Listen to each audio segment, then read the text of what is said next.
Any summer holidays kannu call GT Holidays ku pannu. GT Holidays, South India's #1 travel brand. Renocon AAC Blocks. It saves 30% in steel, cement and labor cost. ஒவ்வொரு சதுர அடியிலும் சந்தோஷம். வெறுப்பு பேச்சு பேசி இருக்கிறார் மோடி. முஸ்லிம் மதத்துக்கு எதிராக பேசி இருக்கிறார். பெண்களுடைய தாலியை பிடுங்கி முஸ்லிம்களுக்கு கொடுத்துருவாங்க அப்படின்னு பேசியிருக்கான்னு இன்னைக்கு எதிர்கட்சிகள் எல்லாம் பேசுறாங்க. பிஜேபி முஸ்லிம்களுக்கு எதிரானதுதான் அப்படின்னு சொல்லிட்டாரா மோடி? அதிக குழந்தைகளை பெற்றுக்கொண்ட முஸ்லிம்கள் என்று எங்கே அவர் சொன்னார்? ஆதாரத்தை காட்ட வேண்டும். இன்ஃபில்ட்ரேட்டர்ஸ் என்று சொன்னால் சிறுபான்மையினர், குறிப்பாக முஸ்லிம்கள் என்று ஏன் எடுத்துக்கொள்ள வேண்டும்? இரண்டாவது, வந்தேரிகள்னு சொல்ற வார்த்தையை பயன்படுத்தும் போதே முஸ்லிம்களை நீங்க சொல்ல வரீங்கன்னா அச்சத்துல இருக்காங்க அந்த மக்கள். என்ன அச்சம் என்று கேட்கிறேன். அத்துமீறி இந்த நாட்டிற்குள் நுழைந்தவர்கள் வெளியேற்றப்பட வேண்டும் என்று நான் உறுதியாக வலியுறுத்துகிறேன். அத்துமீறி உள்ளே நுழைந்தவர்கள் குடியேறியவர்களால் தான் தீவிரவாதம் தலை தூக்கி இருக்கிறது. காங்கிரஸ் தாலி அறுப்பாங்கன்னு சொல்றாருல்ல சார்? இல்ல, நான் சொல்றேன், தாலி அறுத்து யாருக்கு கொடுப்பாங்க? நான் நாட்டினுடைய பிரதமராக 2006 இருந்த மன்மோகன் சிங் என்ன பேசினாரு? இந்த நாட்டின் வளங்களில் மைனாரிட்டி மக்களுக்கு, அடுத்த வார்த்தை இல்ல இருங்க, அடுத்த வார்த்தை குறிப்பாக முஸ்லிம்களுக்கு அதிக உரிமை இருக்கிறது, ஆதாரம் என்னிடம் இருக்கிறது. Congress manifesto says encourage minorities to take full advantage of opportunities. அடுத்த பாயிண்ட்ல சொல்லுகிறார்கள் ensure minorities receive fair share. ஏன் சார் மைனாரிட்டிஸ்? மற்றவங்க மக்களே இல்லையா? தாழ்த்தப்பட்ட மக்களை பற்றி நீங்கள் பேசுங்க. அவங்க கிட்ட இருந்து பறிச்சு இடஒதுக்கீடு கொடுக்கணும்னு நினைச்சாங்கல்ல. ஆகவே இவர்கள் செய்வது அப்பீஸ்மென்ட் பாலிடிக்ஸ். முஸ்லிம் வெறுப்புன்றது மோடி ஆள் மனதில் இருக்குது. அவருடைய ரத்த அணுக்கள்லயே அப்படிதான், அவருடைய திசுக்களே அதை தான் சொல்லுது. அதை வெளிப்படுத்தி இருக்கிறாருன்னு மூத்த தலைவர் திரு வைகோ அவர்கள் சொல்றாரு. திருமாவளவன் காட்டமான விமர்சனங்களை வைக்கிறார். அவரை மேலும் பிரச்சாரம் பண்ண விடாது. இவர்களுடைய ரத்த அணுக்களில் தீவிரவாதம் ஆழமாக வேரூன்றிருக்கிறது என்று பாரதிய ஜனதா சொல்லும். நாங்கள் வந்தால் ராமர் கோயில் கட்டுவோம், நாங்கள் வந்தால் 370 நீக்குவோம் சொல்லிதான் பாலிடிக்ஸ் பண்ணாங்க. உங்களை மாதிரி மேடைக்கு ஒன்று பின்னாடி ஒன்றுன்னு பேசிட்டு இருக்கிறவங்க இல்லை. தேர்தலுக்கு முன்னாடி வரைக்கும் ராமரெல்லாம் நான் ஏற்றுக்கவே, அதெல்லாம் ஒரு கதாபாத்திரம், மதிக்கவே இல்லை ராமரில் அப்படின்னு சொல்லிட்டு ராஜா பகுத்தறிவு வேஷம் போட்டு டான்ஸ் ஆடிட்டு தேர்தல் பிரச்சாரத்தில் ஓட்டு கேட்டு ஊருக்குள்ள போனோன்னு உடனே என் மனைவி ராம பக்தைன்னு சொன்னாரு. அதுதான் வீரமா? தேவையில்லாம இப்ப வந்து தேன்கூட்டில் கை வச்சிட்டாரு மோடி அவசரப்பட்டு. 400 300 எல்லாம் போச்சா அப்படின்ற மாதிரி. சரி, அவர் தான் எல்லாம் போதே, நீங்க ஏன் அதை போட்டு லபாதீபம் அலறிட்டு இருக்கீங்க? அப்போ உங்களுடைய பயம் தெரியுதா? எங்கடா மெஜாரிட்டி ஓட்டு கன்சாலிடேட் ஆகி ஒரே பக்கமா போயிருமோ, பெரிய ஸ்விங் வந்துருமோ? ஏற்கனவே ராமர் பிரச்சனை ஒரு பெரிய ஸ்விங்கை ஏற்படுத்திட்டு இருக்கு, இது இன்னும் பிரச்சனையை ஏற்படுத்திடுமோன்னு உங்களுக்கு பயம் வந்திருக்கு, அவருக்கு பயம் வரல. நடிகர் பிரகாஷ்ராஜ் சொல்றாரு, நான் அன்னைக்கு இருந்தே சொல்லிட்டு இருக்கேன் மோடி யாருன்னு, இன்னைக்கு தான் யாருன்றதை நிரூபிச்சிட்டாரு. பிரகாஷ்ராஜ் பெரிய அறிவாளி. பிரகாஷ்ராஜ் எத்தனை சமூக பிரச்சனையில, எத்தனை பொதுமக்கள் பிரச்சனையில பாதிக்கப்பட்டு எத்தனை பேருக்கு உதவி பண்ண, அவருடைய பணத்தை தூக்கி சினிமாவில் வாங்குற கருப்பு பணத்துல எத்தனை பேருக்கு உதவி பண்ணியிருக்காரு ஏழைகளுக்கு. 2ஆம் கட்ட தேர்தல் நாளை நடக்க இருக்கிறது. மோடியின் இந்த பேச்சு பெரிய அளவுக்கு எதிரொலிக்கும் அப்படின்னு தான் சொல்றாங்க. கேரளாவில் முதல்ல ராகுல் காந்தியும் பினராயி விஜயனும் அடிச்சுக்கிறாங்கல்ல, பிரியங்கா பினராயி விஜயனை விமர்சனம் பண்ணி கிழிகிழின்னு கிழிக்கிறாங்கல்ல, அது சரி பண்ணி ஒட்டி தைலத்தில் சட்டையெல்லாம் கீழ்ச்சிட்டு நிற்கிறாங்க. பினராயி விஜயனுடைய ஆட்சி ஊழல் ஆட்சி சொல்வது நான் அல்ல, காங்கிரஸ் கட்சி கேரள தேர்தல் களத்தில் சொல்லிக் கொண்டிருக்கிறது.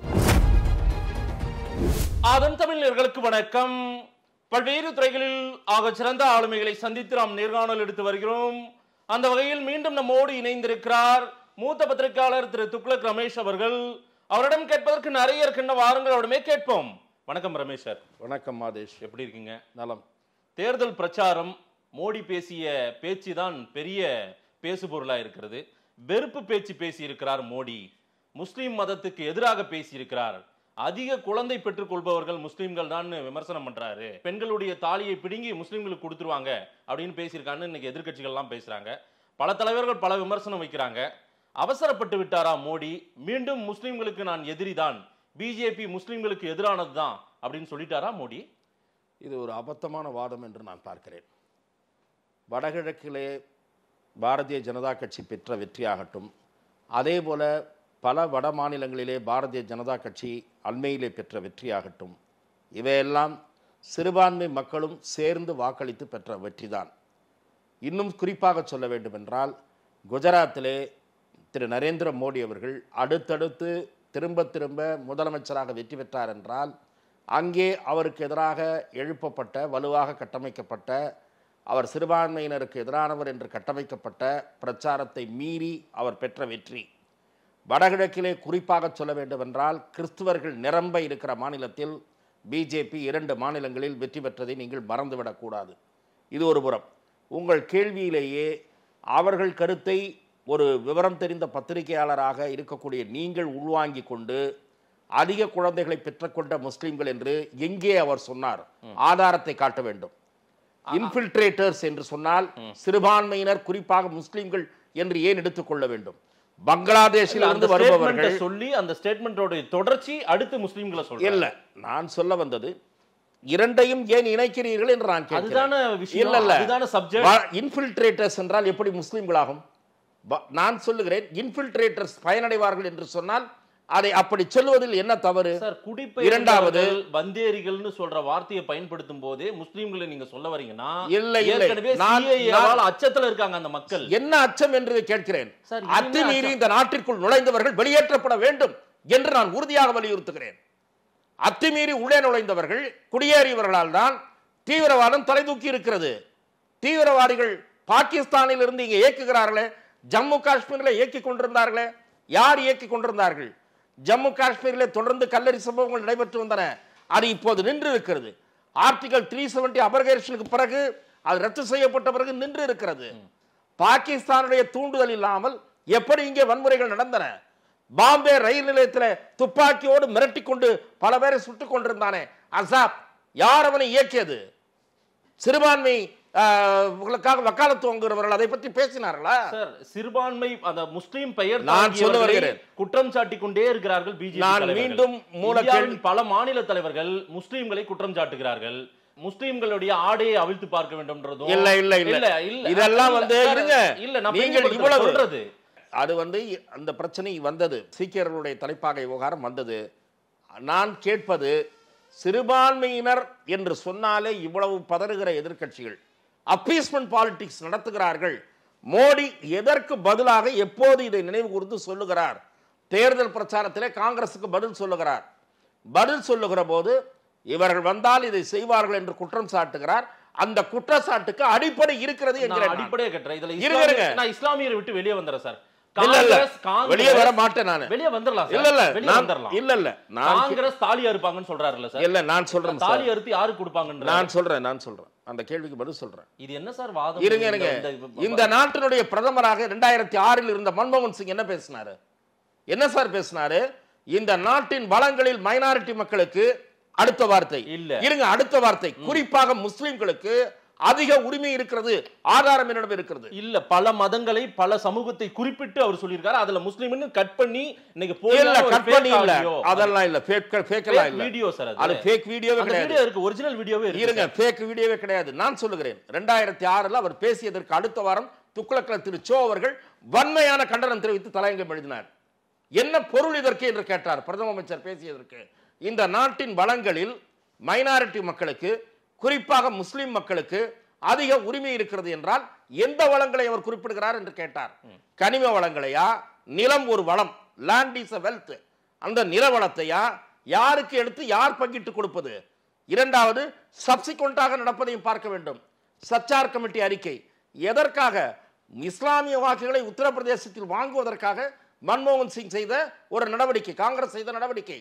அதற்கு என்ன பண்ணாங்க? சச்சார் கமிட்டியினுடைய ரெக்கமெண்டேஷன்ஸ் எல்லாம் நிறைவேற்றினாங்களா? இரண்டாவது, ஏன் காஷ்மீரில் இவர்கள் தாழ்த்தப்பட்டவர்களுக்கும் மலைவாழ் மக்களுக்கும் இடஒதுக்கீடு அளிப்பதில் தொடர்ந்து எதிர்த்து வந்தார்கள்? அதே போல சிறுபான்மையினர் இடஒதுக்கீடு என்பதை தாழ்த்தப்பட்டோர் இடஒதுக்கீட்டில், பிசி இடஒதுக்கீட்டில் கை வைத்து செய்வதற்கு காங்கிரஸ் முயற்சி செய்வதற்கான ஆதாரங்களை இன்றைக்கு பாஜக வெளியிட்டுக் கொண்டிருக்கிறது. காங்கிரசுடைய தேர்தல் அறிக்கை என்ன சொல்லுகிறது? இப்போது தேர்தல் அறிக்கை திருவாளர் சிதம்பரம் மறுக்கிறாரே, எங்கே காட்டுங்கள் என்று பாஜக அம்பலப்படுத்தி இருக்கிறது. தேர்தல் அறிக்கையில் என்ன சொல்லப்பட்டிருக்கிறது என்று அம்பலப்படுத்தி இருக்கிறது. சிறுபான்மை மக்களுக்கு நான் படிக்கிறேன், அவர்கள் சொல்லுகிறார்கள், Congress manifesto says encourage minorities to take full advantage of opportunities என்கிறார்கள். என்கரேஜ் என்பதாவது பரவாயில்லை. அடுத்த பாயிண்ட்ல சொல்லுகிறார்கள், ensure minorities receive fair share. ஏன் சார் மைனாரிட்டிஸ்? மற்றவங்க மக்களே இல்லையா? தாழ்த்தப்பட்ட மக்களை பற்றி நீங்கள் பேசுங்க. அவங்க கிட்ட இருந்து பறிச்சு இடஒதுக்கீடு கொடுக்கணும்னு நினைச்சாங்கல்ல. ஆகவே இவர்கள் செய்வது அப்பீஸ்மெண்ட் பாலிடிக்ஸ். அன்றைக்கு உத்தரப்பிரதேசத்தில் ஓட்டு வாங்குவதற்காக மன்மோகன் சிங் பிரதமர் பதவிக்கு பொருத்தமில்லாத வகையில் நடந்து கொண்டார். இன்றைக்கு பிரதமர் பேசிய முழு பேச்சை நான் ஏற்கவில்லை, அது வேற விஷயம். பிரதமர் சில வார்த்தைகளை சில விஷயங்களை தவிர்த்திருக்க வேண்டும் என்றுதான் நான் கருதுகிறேன். ஆனால் இதுதான் உண்மை. ஆனா அதை நியாயப்படுத்தி இன்னுமே பிரதமர் மன்மோகன் சிங் பேசியதை சுட்டி காட்டுகிறார். ஆமா சார், 18 வருஷம் கழிச்சு இன்னைக்கு நீங்க ஹைலைட் பண்றீங்கன்னா இல்ல நீங்க மேனிஃபெஸ்டோல கூட அவ்வளவு அப்படி எல்லாம் அவங்க தெளிவா இருங்க சார். நான் ஒரு நிமிஷம் சார், மேனிஃபெஸ்டோல முஸ்லிம் சார் ஒரே ஒரு நிமிஷம் இருங்க. காங்கிரஸ் மீண்டும் ஆட்சிக்கு வந்தால் என்ன நடக்கும்னு ஒரு பிரதமர் சொல்றாரு சார். நான் சொல்றேன் என்ன அபாயம் வரும். சிறுபான்மையினர் திருப்திப்படுத்துவதற்கு இவர்கள் எந்த எல்லைக்கு வேண்டுமானாலும் செல்லுவார்கள். இதுதான் பிரதமர் மோடியும் பிஜேபியும் ஒரு முடிவு பண்ணிட்டாங்க போல. எப்படியும் முஸ்லிம்கள் நமக்கு ஓட்டு போட போறது இல்ல, சிறுபான்மை மக்கள் நமக்கு எதிராக தான் நிக்க போறாங்க. அதுதான் இங்க வந்து திரு ஸ்டாலின் அவர்கள் வந்து இங்க எப்படி சிறுபான்மை தாஜா அரசியல் செய்கிறார்களோ அதைத்தான் அங்கே காங்கிரஸ் செய்து கொண்டிருக்கிறது. காங்கிரஸ் செய்கிற அரசியலுக்கு பேர் என்ன சார்? Appeasement of minorities. நான் கேட்டேன், பம்பாயில் நடந்த சம்பவமாகட்டும், கோவையில் நடந்த சம்பவமாகட்டும், எவ்வளவு வன்மையான எதிர்ப்பு குரல்கள் வெளிவந்தன. தயவு செய்து நீங்கள் எனக்கு சொல்லுங்கள். ஏன் அந்த விஷயம்னா மென்மையா பேசுறீங்க? நீங்க பிஜேபி இந்து கன்சாலிடேட் அரசியல் பண்ணலையா இப்ப பண்றது? அதுதான் நான் சொல்றேன். இந்த நாடு இந்துக்களுக்கு மட்டுமே சொந்தமானது கிடையாது சார், எல்லாருக்குமான நாடு தான். எல்லாருக்குமான நாடு. அப்படி பேசலையே ஒரு பிரதமர். இல்ல அப்படி பேசலன்னா அவருடைய ஆட்சியில் ஏதாவது பாதுகாப்பு 20,000 கம்ப்ளைண்ட் போயிருக்கு சார் தேர்தல் ஆணையத்துக்கு, பிரதமர் நடவடிக்கை எடுங்கன்னு. நான் அது மாதிரி காங்கிரஸ் மீது ஏராளமான புகார்கள் போயிருக்கு தெரியுமா உங்களுக்கு? பொய் பிரச்சாரம் பண்றாங்க, அவதூறு பேசிட்டு இருக்காங்க, என்ன வாய்க்கு வந்ததெல்லாம் பேசுறாங்க. நடவடிக்கை எடுப்பதா இருந்தா சார் தேர்தல் களத்தை பொறுத்தவரை பலர் வரம்பு மீறி பேசுகிறார்கள். பலர் பரப்புரையிலே வேகமாக பேச வேண்டும், என்னது சொல்வது, அஃபென்சிவ் கேம்பெயின் செய்ய வேண்டும் என்கிற வகையிலே பலர் ஈடுபடுகிறார்கள். இதற்காக வழக்கு போடுவதாக இருந்தால், இல்லை தேர்தல் ஆணையம் புகாரை பெற்றுக்கொண்டு பதிவு செய்வதாக இருந்தால், நாள்தோறும் புகார்களை பதிவு செய்வதே தேர்தல் ஆணையத்தின் முழு நேர வேலையாகிவிடும். சரி, இதுதான் நடைபெற்றுக் கொண்டு இல்லை. முஸ்லிம் வெறுப்புன்றது மோடி ஆள் மனதில் இருக்குது. அவருடைய ரத்த அணுக்கள்லேயே அப்படிதான், அவருடைய திசுக்களே அதை தான் சொல்லுது. அதை வெளிப்படுத்தி இருக்கிறாருன்னு இன்னைக்கு மூத்த தலைவர் திரு வைகோ அவர்கள் சொல்றாரு. திருமாவளவன் காட்டமான விமர்சனங்களை வைக்கிறார். அவரை மேலும் பிரச்சாரம் பண்ண விடாது. இவர்களுடைய ரத்த அணுக்களில் தீவிரவாதம் ஆழமாக வேரூன்றிருக்கிறது என்று பாரதிய ஜனதா சொல்லும். என்ன சார் தீவிரவாதம்? ஆமா, வைகோவுக்கு என்ன தீவிரவாதம்? இலங்கைக்கு என்ன தீவிரவாதம்? இலங்கை நான் ஒரே சொல்றேன், இலங்கையில் நடைபெற்ற படுகொலைகளை இன்று வரை நியாயப்படுத்திக் கொண்டிருப்பவர்கள், ராஜீவ் காந்தி படுகொலையை நியாயப்படுத்துகிற கும்பலுக்கு இதை பற்றி பேசுவதற்கு அருகதை கிடையாது. ராஜீவ் காந்தி படுகொலையை நியாயப்படுத்துகிறவர்கள் தானே சார் இவர்கள். வைகோ புலிகளை கண்டித்திருக்கிறாரா? திருமா கண்டித்திருக்கிறாரா? விடுதலை புலிகள் இயக்கம் கொலைகார கூட்டம் என்று சொல்லுவார்களா இவர்கள் வாயை திறந்து? அக்யூஸ்ட் தானே சார் அவர்கள் ராஜீவ் காந்தி அசாசினேஷன்ல. அந்த இயக்கத்தை தூக்கி பிடித்து நிறுத்துபவர்கள் தானே. அவர்களோடு விவசாய கட்டத்தனமாக கூட்டு சேர்ந்த கட்சி தானே காங்கிரஸ். சார் மோடி ஒரு ஸ்டேட்மெண்ட்டை சொல்றாரு, அங்க தவறு இருக்குன்னு சுட்டி காட்டும் போது அவரை பற்றி அந்த ஸ்டேட்மெண்ட்டை வெளிப்படுத்தும் போது நீங்க உடனே நீங்க ஒரு வரலாறு தேடி அவங்களுக்கு ஒரு கரை பூசுறது. ஆமா, நீங்க உங்களுக்கு எல்லாம் என்ன இது இருக்குன்னு நான் கேட்கிறேன். யாருமே கேள்வி கேட்க கூடாதா? மோடி தவறுனா ஒத்துக்கணும் இல்ல சார்? விமர்சனம் நீங்க பண்ணுங்க சார், நான் வேண்டானே சொல்ல. பதில் விமர்சனம் உங்களை நோக்கி 100 திரும்ப வருகிறது. அதை தயவு செய்து உணருங்கள்னு சொல்றேன். நீங்கள்லாம் வந்து அப்படியே புனிதர்கள், மகாத்மா காந்தியின் வாரிசுகள் மாதிரி பேசிட்டு இருக்காதீங்க. ஒவ்வொருவரும் ஒரு தீவிரவாதத்துக்கு ஆதரவாக தெளித்து, தீவிரவாதத்துக்கு ஆதரவெல்லாம் சொல்ல மக்கள் ஜனநாயக தலைவர்கள் சார். அவங்களாம் என்ன தீவிரவாதத்துக்கு ஆதரவு இல்லை? இப்ப நான் சொன்னதுக்கு நீங்க மறுப்பு தர முடியுமா சார்? மாதேஷ், உங்களை நான் நேரடியாக கேட்கிறேன், வைகோ புலிகளின் ஆதரவாளரா இல்லையா? புலிகள் ராஜீவ் காந்தி கொலையில் சம்பந்தப்பட்டவர்களா இல்லையா? இதுக்கு விடை சொல்லுங்க. நான் என்னைக்கும் புலின்னே சொல்லுவாங்க அவங்க எல்லாம். சரிங்களா? அப்படி எல்லாம் அதெல்லாம் வேணாம் சார். நீங்க ஏன் நழுவுறீங்க? நான் என்ன சொல்றேன், நீங்க ஏன் நழுவுறீங்க? ராஜீவ் காந்தி கொலையில் சம்பந்தப்பட்டவர்கள் எல்டிடியா இல்லையா? பதில் சொல்லுங்கள். இது ஒரு நீண்ட பெரிய சப்ஜெக்ட். இதை நம்ம எடுத்து விவாதிக்கணும்னா யார் யாரெல்லாம் இருந்தாங்க, யாரெல்லாம் வரலாற்று, இதெல்லாம் கிடையாது. கார்த்திகேயனை விட நீங்கள் வந்து அதுல கண்டுபிடிச்சவரா நீங்க? இதெல்லாம் திரிபுவாதம். புலிகள் சம்பந்தம் இல்லை என்று சொன்னால் அவர்கள் மிகப்பெரிய தவறு இழைக்கிறார்கள், அநீதி இழைக்கிறார்கள், தீவிரவாத பரிவுணர்ச்சி கொண்டவர்கள் தான் பொருள். இங்கே தமிழகத்திற்கு வந்து ஒரு பயங்கரவாத சம்பவத்தை நிகழ்த்திய கும்பல் தைரியம் இருந்தா காங்கிரஸ் கட்சியை சொல்லுங்க சார். எல்டிடிக்கு எதுக்கு சம்பந்தம்? எதிர்க்கட்சிகள் என்ன சொல்றாங்க, ஃபர்ஸ்ட் ஃபேஸ் வரைக்கும் இவர் பார்த்தாரு, ஒன்னும் இந்த மாதிரி வளர்ச்சி அது இதுன்னு சொன்னாரு, மோடி கேரண்டின்னு சொன்னாரு, அங்கெல்லாம் வந்து பெருசா எடுபடல போல. இப்போ உடனே அடிப்படை மதவாத அந்த எப்பவுமே அவங்க கோர் பாலிடிக்ஸ் என்னன்னா பிஜேபி மதவாத அரசியல். அல்ல, மதவாத அரசியல் இல்ல. ஃபர்ஸ்ட் ஃபேஸ்ல அவங்களுக்கு மைனஸ் தெரிஞ்சிருச்சு. இல்ல அப்படிலாம் இல்ல. அவர்கள் எப்பவுமே தங்களுடைய நிலைப்பாட்டை வெளிப்படையாக சொல்றவங்க தான். மறைச்சல அரசியல் பண்ணல. நாங்கள் வந்தால் ராமர் கோயில் கட்டுவோம், நாங்கள் வந்தால் 370 நீக்குவோம் சொல்லிதான் பாலிடிக்ஸ் பண்ணாங்க. உங்களை மாதிரி மேடைக்கு ஒண்ணு பின்னாடி ஒண்ணுன்னு பேசிட்டு இருக்கிறவங்க இல்ல. தேர்தலுக்கு முன்னாடி வரைக்கும் ராமரெல்லாம் நான் ஏற்றுக்கவே, அதெல்லாம் ஒரு கதாபாத்திரம், நான்லாம் மதிக்கவே இல்லை ராமரில் அப்படின்னு சொல்லிட்டு ராஜா பகுத்தறிவு வேஷம் போட்டு டான்ஸ் ஆடிட்டு தேர்தல் பிரச்சாரத்தில் ஓட்டு கேட்டு ஊருக்குள்ள போனோன்னு உடனே என் மனைவி ராம பக்தைன்னு சொன்னாரு. அதுதான் வீரமா? ஆராசாவும் பிரதமர் மோடியும் ஒண்ணா சார்? சார் நான் சந்தர்ப்பவாத பேச்சுக்கு உதாரணம் சொல்லி, பிரதமர் இன்னைக்கு பேசுறது என்ன பேச்சு? பிரதமர் சந்தர்ப்பவாத பேச்சு, மதவாத பேச்சுன்றாங்க. மத அரசியல் அது அவர்கள் பார்வை, அவர்கள் ஆபத்துன்றாரு. நேத்துக்கு மூத்த பத்திரிகையாளர் மணி பேசும்போது ஒரு பேட்டியில சொல்றாரு, பெரிய ஆபத்துங்க. இதை அது அவரது பார்வை, அது அவரது பார்வை. நான் சொல்ல வந்தது, பிரதமர் அவர்கள் சில ஒரு சில பகுதிகளை, சில வார்த்தைகளை அதுல தவிர்த்திருக்க வேண்டுமே தவிர, காங்கிரஸ் வந்தால் இதையெல்லாம் செய்யும் என்பதுதான் அவர் பேச்சின் பொருள். காங்கிரஸே இல்லன்னு தானே சார் சொன்னீங்க? இந்தியா கூட்டணி இல்ல, இந்தி கூட்டணி இல்லன்னு சொன்னவங்க இன்னைக்கு என்ன திடீர்னு காங்கிரஸ் வந்துருன்ற பயம் வந்து இல்ல? வந்துருச்சுன்னு பயம்லாம் வரல. காங்கிரஸ் எடுத்து வந்துருச்சுன்னு பயம்லாம் இல்ல சார். அவங்க எதிர்த்தரப்பு அட்டாக்க வீரியப்படுத்தும் போது அவர்களுக்கு தக்க பதிலடி கொடுக்கணும். இவர்கள் யார் என்று அடையாளம் கண்டு கொள்ளுங்கள். இவர்கள் சிறுபான்மையினரை தாஜா செய்து அவர்களை ஓட்டு வங்கிக்காகவே பயன்படுத்தி கொண்டு அவர்களுடைய முன்னேற்றத்திற்கு எதுவும் செய்யாதவர்கள்.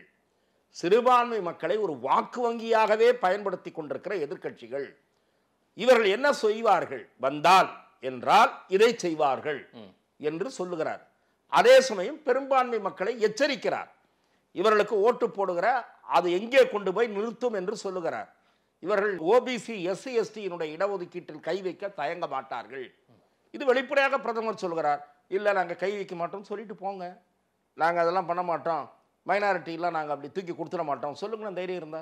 இல்லை சார், இந்த மைனாரிட்டி மெஜாரிட்டின்னு பேசுறது, பெரும்பான்மை சிறுபான்மைன்னு ஹைலைட் பண்ணி ஒரு பிரதமர் பேசுறது, இது என்ன மாதிரி ஒரு தாக்கத்தை ஏற்படுத்தும்? இது பிஜேபிக்கே இன்னைக்கு ஒரு மைனஸா போறது கூட உங்களுக்கு தெரியாம பேசிட்டு இருக்காங்களா அப்படின்ற ஒரு வாதத்தை கூட ஒரு சில அரசியல் நோக்கர்கள் வைக்கிறாங்க. இது தேவையில்லாம இப்ப தேன்கூட்டில் கை வச்சிட்டாரு மோடி அவசரப்பட்டு. அவருக்கு 400 300 எல்லாம் போச்சா அப்படின்ற மாதிரி. சரி, அவர் தான் எல்லாம் போதே, நீங்க ஏன் அதை போட்டு லபாதீபம் அலறிட்டு இருக்கீங்க? அப்போ உங்களுடைய பயம் தெரியுதா? எங்கடா மெஜாரிட்டி ஓட்டு கன்சாலிடேட் ஆகி ஒரே பக்கமா போயிருமோ, பெரிய ஸ்விங் வந்துருமோ? ஏற்கனவே ராமர் பிரச்சனை ஒரு பெரிய ஸ்விங்கை ஏற்படுத்திட்டு இருக்கு, இது இன்னும் பிரச்சனையை ஏற்படுத்திடுமோன்னு உங்களுக்கு பயம் வந்திருக்கு. அவருக்கு பயம் வரல, இவங்களுக்கு பயம் வந்திருக்கு, பதட்டம் வந்திருக்கு. பிரதமர் பேச்சு ஒரு அலையை தோற்றுவித்து விடுமோ, ஒரு பக்கமாக அலை வீசுமோ என்ற பயம் இவங்களுக்கு தான் வந்திருக்கு. பிரதமருக்கு வந்ததாக நான் பார்க்கவில்லை. நடிகர் பிரகாஷ்ராஜ் சொல்றாரு, நான் அன்னைக்கு இருந்தே சொல்லிட்டு இருக்கேன் மோடி யாருன்னு, தான் யாருன்றதை நிரூபிச்சிட்டாரு. பிரகாஷ்ராஜ் பெரிய அறிவாளி, அவர் சொல்றது ஒரு பெரிய பாயிண்டா நீங்க எடுத்துட்டு சொல்லிட்டு இருக்கீங்க. பிரகாஷ்ராஜ் எத்தனை சமூக பிரச்சனையில, எத்தனை பொதுமக்கள் பிரச்சனையில பாதிக்கப்பட்டு எத்தனை பேருக்கு உதவி பண்ணார்? கௌரி லங்கேஷ் சார் படுகொலை செய்யப்பட்ட பிறகு அவர் வெளியில வந்தார். அவருடைய பணத்தை தூக்கி சினிமால வாங்குற கருப்பு பணத்துல எத்தனை பேருக்கு உதவி பண்ணிருக்காரு ஏழைகளுக்கு? சும்மா சுய விளம்பரத்துக்கு பேசுறவங்க, கருப்பு பணம் மோடி ஆட்சியில இருக்குன்னு சொல்றதே நமக்கு அது இல்லையா? சுய விளம்பரத்துக்கு பேசுறவர்களை எல்லாம் தூக்கி பிடிக்காதீர்கள். பிரகாஷ்ராஜ் மார்க்கெட் ஃபேட் ஆயிட்டு இருக்கு, அவருக்கு அவுட் ஆயிட்டு இருக்கு. அவர் பேசுறதெல்லாம் தூக்கி நிறுத்தி பேசிட்டு இருக்காதீங்க. பரகலா பிரபாகர் பேசுறத பிரகாஷ்ராஜை விட்டுருங்க. பரகலா பிரபாகர் ஒரு அரசியல், நிர்மலா சீதாராமனுடைய கணவர் பேசுறாரு சார். நான் சொல்றேன் சார், அவருக்கு தனிப்பட்ட கருத்து இருக்கு. நான் அப்படிப்பட்ட கருத்து அரசியல் விமர்சகர்கள் பலர் கூறுகிறார்கள். ஆனால் நீங்கள் ஏதோ பிரகாஷ்ராஜ் பேசுறாருன்னு ஒண்ணு, ஏதோ டாக்டர் அம்பேத்கருடைய அவருக்கு ஒரு வாரிசு மாதிரி பெரிய அறிவுஜீவி பேசுற மாதிரி இல்ல, அவர் அறிவுஜீவி மாதிரி அப்படியே நாடே அவருடைய கருத்து ஆவலா எதிர்பார்க்கிற மாதிரி பேச சொல்றேன். அவ்வளவு பேசுறவர் எங்கேயாவது ஒரு அம்பேத்கர் வாரிசு தான் வரணும். இல்ல அவர் எங்கேயாவது ஒரு தொகுதியில நின்று ஜெயிக்க சொல்லுங்க, இல்ல டெபாசிட் வாங்க சொல்லுங்க, அப்புறம் அவர் கருத்தை பெருசா எடுத்துட்டு பேசுங்க. இந்த 2ஆம் கட்ட தேர்தல் நாளை நடக்க இருக்கிறது. மோடியின் இந்த பேச்சு பெரிய அளவுக்கு எதிரொலிக்கும் அப்படின்னு தான் சொல்றாங்க. சோ எப்படி இருக்க போகிறது? கேரளா, கர்நாடகா போன்ற மாநிலங்கள், கேரளால முதல்ல ராகுல் காந்தியும் பினராயி விஜயனும் அடிச்சுக்கிறாங்கல்ல, பிரியங்கா பினராயி விஜயனை விமர்சனம் பண்ணி கிழிக்கிறாங்கல்ல, அது சரி பண்ணி ஒட்டி டைலர்ல சட்டையெல்லாம் கீழ்ச்சிட்டு நிற்கிறாங்க. இந்த பக்கம் கிழிஞ்சிருக்கு, இந்த பக்கம் கிழிஞ்சிருக்கு, பேண்ட்டு கிழிஞ்சிருக்கு, பினராயி விஜயன் வேஷ்டியை உருவிட்டு விட்டுருவாங்க போல இருக்கு. அதை சரி பண்ணிக்கிட்டு இவங்க மோடி ஜெயிக்கிறாரா, நாட்டில் 300 இடம் வருதா இல்லையான்ற அந்த வாய் நீளெல்லாம் அப்புறம் காட்டலாம். பினராயி விஜயனுடைய ஆட்சி ஊழல் ஆட்சி சொல்வது நான் அல்ல, காங்கிரஸ் கட்சி கேரள தேர்தல் களத்தில் சொல்லிக் கொண்டிருக்கிறது. ஆகவே இதற்கு மக்கள் என்ன தீர்ப்பளிக்கிறார்கள்னு பார்ப்போம். வயநாட்டில் எதிர வேட்பாளர் போட்டு ஆனி ராஜாவை நிறுத்தியிருக்காங்க. ராகுல் காந்திலாம் அரசியலில் சோட்டான்ற அளவுக்கு அங்கே கம்யூனிஸ்டுகள் விமர்சனம் பண்ணிட்டு இருக்காங்க அங்கே களத்தில். உங்களுக்கு தகவல் வந்துதானு தெரியல. ராகுல் காந்திலாம் ஒரு நாளும் பெரிய தலைவர் இல்லை, அவர்லாம் இங்கே வந்து கம்யூனிஸ்டுக்கு பாடம் எடுக்க வேண்டாம் என்று அங்கே கம்யூனிஸ்ட் மேடைகளில் பேசுவதாக கேரளத்தை சேர்ந்த பத்திரிகை நண்பர்கள் என்னிடத்திலே தெரிவித்தார். ஆனா ஓவரால் எல்லாருமே ஆன்டி மோடி மைண்ட் செட் இருக்கட்டும். மோடி ஆபத்தானவர் இந்த நாட்டுக்கு. ஆனால் எல்லாரும் கரெக்ட். ஆனால் நாட்டு மக்கள் டிவி வாயிலாகவும் பேப்பர் வாயிலாகவும் பார்த்து கொண்டிருக்கிறார்கள் இது எப்படிப்பட்ட ஒரு சந்தர்ப்பவாத கூட்டணி என்று. கேரளாவுக்கு வெளியில கட்டி பிடிச்சுக்குவாங்களாம், கேரளால ஒருத்தர் மூஞ்சில ஒருத்தர் காரி விழுவாங்க. 42 தொகுதி இல்ல சார், இல்ல சார், நான் கேட்கிறேன். பினராயி விஜயனுடைய ஆட்சி இருங்க, பினராயி விஜயனுடைய ஆட்சி ஊழல் ஆட்சின்னு சொன்ன உடனே மூஞ்சியை தொடச்சிட்டு பேசிட்டு இருக்கீங்களே, வெட்கமாக இல்லையா அப்படின்னு கம்யூனிஸ்டுகளை பார்த்து கேட்கிறேன். உங்களுக்கு வெட்கமாகவே இல்லையா? உங்களுடைய ஆட்சி ஊழல் ஆட்சின்னு பிரியங்கா காந்தி சொல்லுது, ராகுல் காந்தி சொல்றாரு, காங்கிரஸ் தலைவர் அஜய் மக்கான் ஏற்கனவே ஒவ்வொரு தலைவர்களாக சொல்லிட்டு இருக்காங்க, ஜெயராம் ரமேஷ் பேசியிருக்காரு, டெல்லி ஆட்சியை பற்றி அஜய் மக்கான் பேசியிருக்காரு, கேரளா ஆட்சியை பற்றி ராகுல் காந்தி பேசுறாரு. இதையும் தாண்டி ஒருத்தர் தொடச்சிட்டு எல்லாம் கை தூக்குறீங்களே. அப்படியெல்லாம் கிடையாது. இதை விட மோசமானது தான் மோடி ஆட்சின்றாங்க அவங்க. மக்கள் முடிவு செய்வார்கள், மக்கள் முடிவு செய்வார்கள். ஆகவே இவர்கள் பதட்டத்தில் கூவுகிறார்கள். பதட்டத்தில் கூவுறதுதான் நம்முடைய ப. சிதம்பரம் பேசியிருக்காரு. அது படிச்சீங்கன்னா அந்த கேள்வியை நான் கேட்கணும்னு நினைச்சேன். ப. சிதம்பரம் தான் சொல்றாரு, மோடி பிம்பம், மோடியினுடைய ஃபேஸ் வேல்யூ, மோடின்னு புகழாரம் தம்பட்டு அடிக்கிறாங்க பிஜேபி, இது பிஜேபிக்கே இது நல்லதில்லை அப்படின்ற மாதிரி அவர் சொல்றாரு. நீங்க சொன்னதை நான் அந்த கருத்தை படித்தேன், அதுக்கு தான் நான் பதில் சொல்லலாம் என்று நினைத்தேன். மோடி வழிபடுகிற நிலைக்கு கொண்டு செல்லப்படுகிறார், இது மோடி இல்லை அப்படி என்று திரு சிதம்பரம் பேசியிருக்கிறார். சிதம்பரத்துக்கு ஞாபக மறதி அதிகமான்னு எனக்கு தெரியல. ஒருவேளை வயதாயிட்டதுனால அதை என்ன சொல்லுவாங்க, அல்சைமர் மாதிரி வேற ஏதாவது மறதி நோய் அவருக்கு வந்து விட்டதா என்று தெரியவில்லை. இந்த நாட்டிலேயே தனிநபர் துதி என்பது உச்சத்தில் இருந்தது எப்போது என்று தெரியுமா? 1975 திருமதி இந்திரா காந்தி அம்மையாரை துர்கா தேவியாகவே காங்கிரஸ் கட்சியினர் வெளிப்படையாக மேடைகள் தோறும் பேசினார்கள்.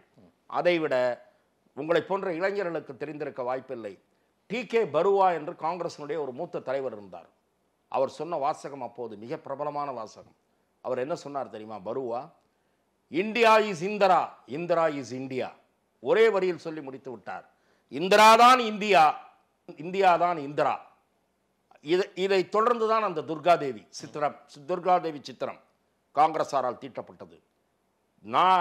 நாட்டை காக்கவும் எதிரிகளை அழிக்கவும் அவதாரம் எடுத்த துர்காதேவி திருமதி இந்திரா காந்தி அம்மையார்.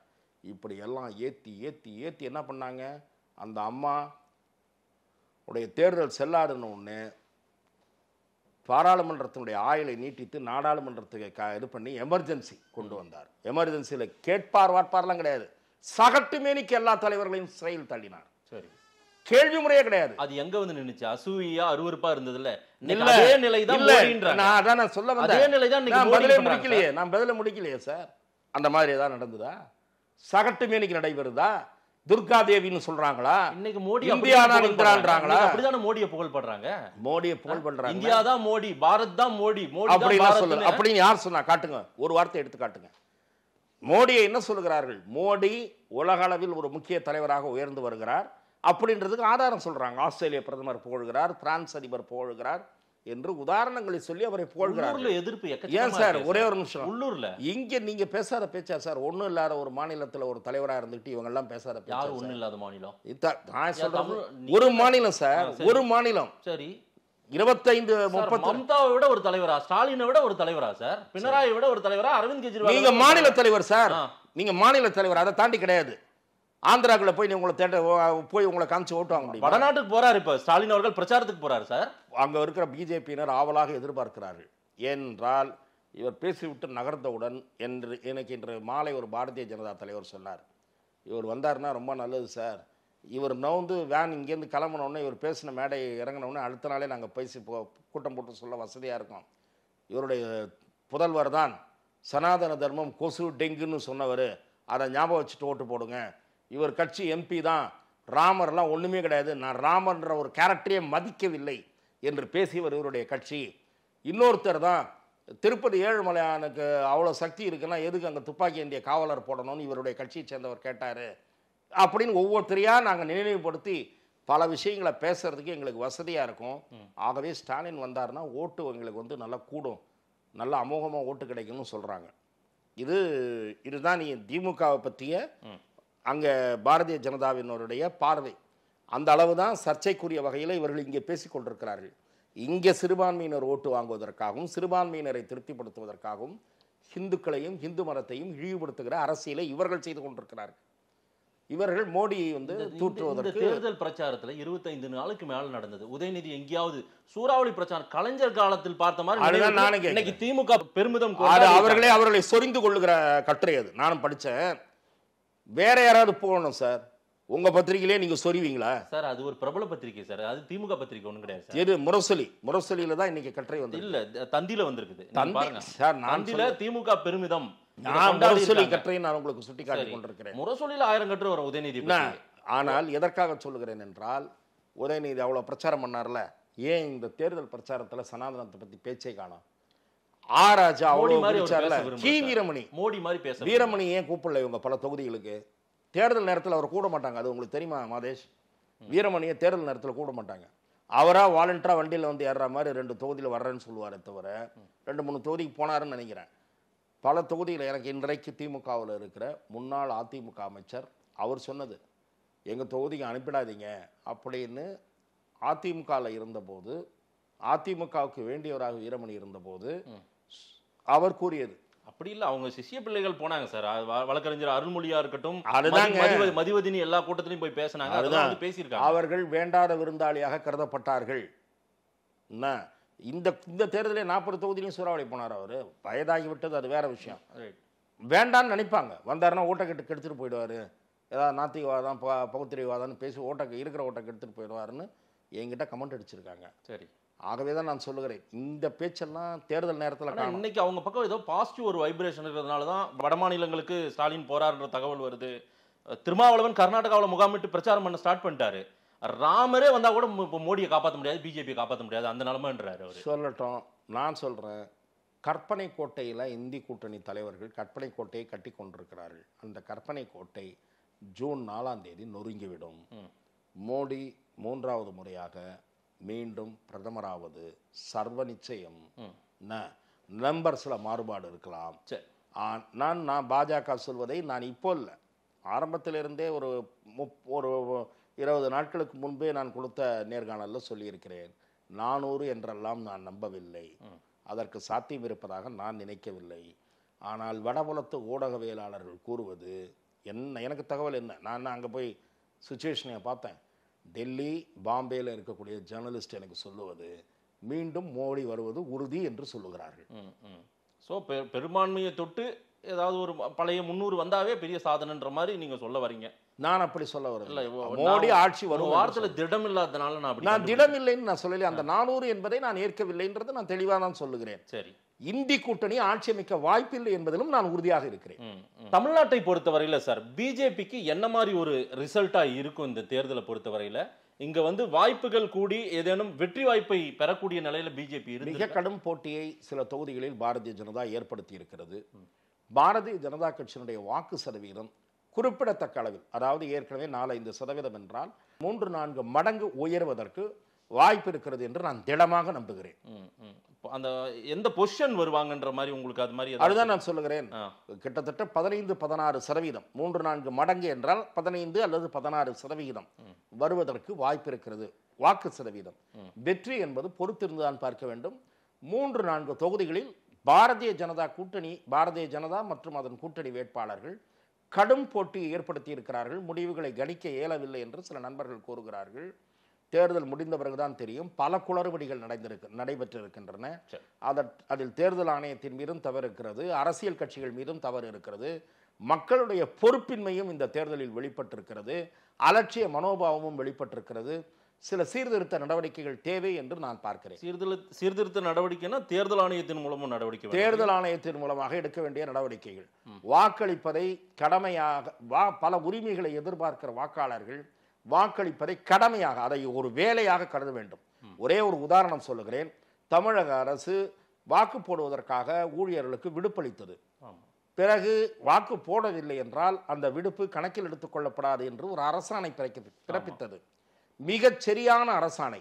அதை அடுத்த ஓரிரு மணி நேரத்திலே வாபஸ் பெற்றது என்பது அதிர்ச்சி அளித்த, வியப்பூட்டிய, கோழைத்தனமான நடவடிக்கை என்று நான் அதை சொல்லுவேன். திரும்ப பெற்றாங்க, அது என்ன காரணம் அதுதான் தெரியவில்லை. அரசு ஊழியர்களின் எதிர்ப்பு வந்து விடும் என்று அர்த்தமற்ற அச்சம் அல்லது அர்த்தமற்ற தயக்கம்.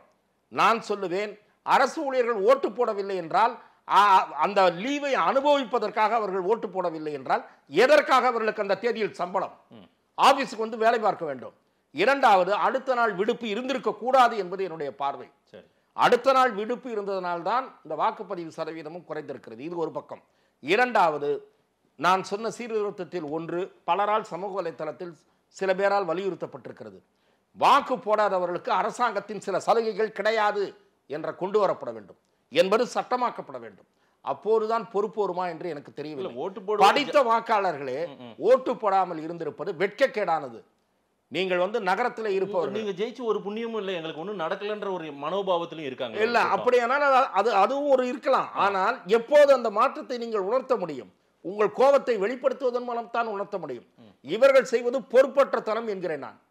இவர்களை விட படித்தவர்கள், இவர்களை விட செல்வந்தர்கள் மேலை நாடுகளில் வரிசையில் நின்று காலையில் வாக்களிக்கிறார்கள். ஆகவே அதுதான் பொறுப்புணர்ச்சி என்கிறேன் நான். ஆகவே இப்படி தேர்தல் நடைமுறைகளிலும் சீர்திருத்தங்கள் தேவை என்பது என்னுடைய பார்வை. ஒரு புறம் அரவிந்த் கெஜ்ரிவாலை சிறைப்படுத்தியதா இருக்கட்டும், ஹேமந்த் சோரனை சிறைப்படுத்தியதா இருக்கட்டும், இதெல்லாம் வந்து குறிப்பிட்ட ஒரு முக்கியமான அவங்களுடைய ஹப்லே பெரிய அளவுக்கான பிஜேபிக்கான எதிர்ப்பு மனநிலையை மக்கள் கிட்ட உருவாக்கிட்டாங்கல்ல. அவ்வளோ அவசரமா அரவிந்த் கெஜ்ரிவால் நீங்கள் யாருக்காக இந்தி கூட்டணியை சேர்ந்தவர்கள் பரிந்து பேசுகிறார்களோ அல்லது நீங்கள் கவலைப்படுகிறீர்களோ? நான் கவலைப்படல சார். அவர்களுக்காக மக்கள் யாரும் கவலைப்படவில்லை. அதைவிட சட்டம் அவர்களை பார்த்து பரிதாபப்படவில்லை. அரவிந்த் கெஜ்ரிவால் ஒன்றும் பெரிய அவதார புருஷன் அல்ல. வெளியே இருந்திருந்தா அவர் உங்களுக்கு பெரிய பாதிப்புன்னு தான் அவரை தூக்கி உள்ள வச்சாங்க. நீதிமன்றம் அவருடைய கைதை ஏற்றுக்கொண்டிருக்கிறது, ரிமாண்ட் பண்ணி இருக்கிறது, பேசிக் இது இருக்கிறது, அது என்னது பூர்வாங்க ஆதாரங்கள் இருக்கிறது என்று நீதிமன்றம் திருப்தி அடைந்தால்தான் ரிமாண்டை எக்ஸ்டெண்ட் செய்யும். கெஜ்ரிவாலுடைய கூட்டாளி ஒரு வருடமாக சிறையில் இருக்கிறாரே, ஏன் வெளியே வர முடியவில்லை? சிசோடியா ஏன் வெளியே வர முடியவில்லை? அது தவிர கெஜ்ரிவால் யாரை காண்பித்து ஏமாற்றி, ஊரை ஏமாற்றி, யாரை முன்னிறுத்தி ஆட்சிக்கு வந்தார்? அண்ணா ஹசாரே என்கிற ஒரு நல்ல மனிதரை ஏமாற்றி, ஒரு அப்பாவியை ஏமாற்றி, அவருடைய உண்ணாவிரதத்தில் போய் இவர் சீன் காட்டி மக்களை ஏமாற்றி ஆட்சிக்கு வந்தார். பெரிய காந்தியவாதி மாரி. அண்ணா ஆச்சு. இன்னைக்கு அண்ணா ஹசாரே இவர் கைதானவுடன் அடுத்த நாள் சொன்ன கமெண்ட் என்ன? தலையில் அடித்துக் கொண்டேன், இந்த ஊழல் மதுவான கொள்கையை மாற்றாதே, இது ஊழலுக்கு வழிவகுக்கும், உன் பேர் கெட்டுவிடும் என்று நான் சொன்னேன். கேட்கவில்லை. அண்ணா ஹசாரே சொல்லி இருக்கிறாரா இல்லையா? அதுவும் எங்க கிராமத்தில் ஊரில் சொந்த ஊரில் உட்காந்துட்டு சொல்றாரு, இந்த மாதிரி அரவிந்த் கெஜ்ரிவால் கைதாயிட்டார். அப்படியா அப்படின்னு அவர் அதிர்ச்சி அடையல. படிச்சு சொன்னேன், டேய் செய்யாதரான்னு கேட்கல அப்படின்ற அளவுக்கு ஊழலுக்காக இவர் அந்த கொள்கையை மாற்றினார் என்று கவலை தெரிவித்து, இதை மாற்றாதே என்று நான் சொன்னேன் என்று கூறியவர் அண்ணா ஹசாரே. அந்த ஸ்டேட்மெண்ட்டுக்கு பிறகு கெஜ்ரிவால் எந்த விதமான கருணைக்கும் தகுதியற்றவர். இன்னொரு முக்கியமான கேள்வி சார், எடப்பாடி பழனிசாமி அவர்கள் நேற்றைக்கு வந்து மாவட்ட செயலாளர் கூட்டம், வேட்பாளர் கூட்டம் எல்லாரோடையும் சந்தித்து பேசிவிட்டு இங்கு தலைமைக்கு யாரும் விசுவாசமா இல்லை அப்படின்னு சொன்னதாகவும் சில செய்திகள் வருகிறது. அதே போல கட்சியில யாரும் உண்மையா வேலை செய்யல அப்படின்ற ஒரு வருத்தத்தை பதிந்ததாக சொல்றாங்க. உங்களுக்கு நிறைய தகவல்கள் கிடைச்சிருக்கு? இல்லை, எனக்கு இது பற்றி இரண்டு விதமான தகவல் இருக்கிறது. கூட்டத்தில் அப்படி சொல்லவில்லை. ஆனால் சிலரிடையே ஒரு தேர்தல் சமயத்திலேயே தன்னுடைய அதிருப்தியை வெளிப்படுத்தினார் என்று என்னிடத்திலே சொல்லுகிறார்கள். இதை பற்றி நான் விசாரித்து கொண்டிருக்கிறேன். இன்றைக்கு புறப்பட்டு வரும்போது கூட ஒருவரிடம் பேசிவிட்டு தான் வந்தேன். நான் பொதுவாக சொல்லுவது, நிர்வாகிகள் மத்தியில் வேறு விதமான புலம்பல் இருக்கிறது. யாரும் காசு எடுக்கவில்லை, காசு எடுப்பார் என்று நினைத்து ஒரு சிலரை வேட்பாளராக்கினார், அவர்களே காசு எடுக்கவில்லை. உதாரணமாக சொல்லுவதாக இருந்தால், பெரிய கோடீஸ்வரர் என்று நிச்சயமாக பணத்தை நிறைய செலவு செய்வார் என்று நினைத்து திரு எடப்பாடி பழனிசாமியால் களமிறக்கப்பட்டு நிஜமாகவே அங்கே சூழ்நிலை சாதகமாக இருந்த ஈரோடு தொகுதியில் அந்த வேட்பாளர் கடைசி நேரத்தில் நிர்வாகிகள் எல்லோரிடமும், சில அமைச்சர்கள், முன்னாள் அமைச்சர்கள் உட்பட அவர்களிடமெல்லாம் தகராறு செய்து, நான்லாம் பணம் சேர முடியாது, கட்சிக்காரர்கள் என்ன கூலியா, இதற்கெல்லாம் பே பண்ணணுமா, அதெல்லாம் முடியாது, நீங்கள் இந்த மாதிரிலாம் ரொம்ப வலியுறுத்தினால் நான் போய் வீட்டில் படுத்துக்கொள்வேன், கலெக்டர் ஆஃபீஸில் போய் நான் போட்டியில் இல்லை என்று கூட சொல்லிவிடுவேன் என்றெல்லாம் சில முன்னாள் அமைச்சர்களிடம் அவர் எகிரியதாக நம்ப தகுந்த தகவல் எனக்கு. ஏன் எதற்காக இதை சொல்லுகிறேன் என்றால், நிர்வாகிகள் இப்படிப்பட்ட சில விஷயங்களை என்னிடத்திலே சுட்டிக்காட்டினார்கள். ஒரு 5-6 தொகுதிக்கு தான் பணம் கொடுக்கப்பட்டது, மற்ற இடங்கள்லாம் அவங்கவுங்க செலவு பண்ணட்டோம்னா எப்படி செலவு பண்ணுவாங்க, 3 இன்ஸ்டால்மெண்ட்டாக பூத் செலவு காசு கொடுக்கறதுக்கே சில பேர் திணறிட்டாங்க, செலவு பண்ணுறோன்னு சொல்லிட்டு சீட்டு வாங்கிட்டு வந்து செலவே பண்ணலை, இப்படி சில அதிருப்திகளும் இருக்குது. கீழே இருக்கிறவங்க செலவு பண்ணலைன்னு அவர் சொல்கிறாரு, மேலேருந்து என்ன காசாக கொடுத்தாங்க அப்படின்னு இவங்க கேட்குறாங்க பதிலுக்கு. இப்படி சில அதிருப்திகள்லாம் இருக்குது. இதெல்லாம் இன்னும் உக்கிரமாகுமா அமுங்கி விடுமா என்பது தேர்தல் முடிவுக்கு பிறகு தான் தெரிய வரும். எஸ், நிறைய விஷயங்கள் நீங்கள் பேசியிருக்கீங்க சார். நீங்கள் சொல்கிற அந்த ஸ்டேட்மெண்ட் உணர்வுபூர்வமாக இருக்கா, அது உண்மையா அப்படின்றத மக்கள் தான் புரிந்து கொள்வார்கள். நேரில் வந்து நேரம் கொடுத்து பேசியமைக்கு நன்றி திரு ரமேஷ் சார். வாய்ப்புக்கு நன்றி.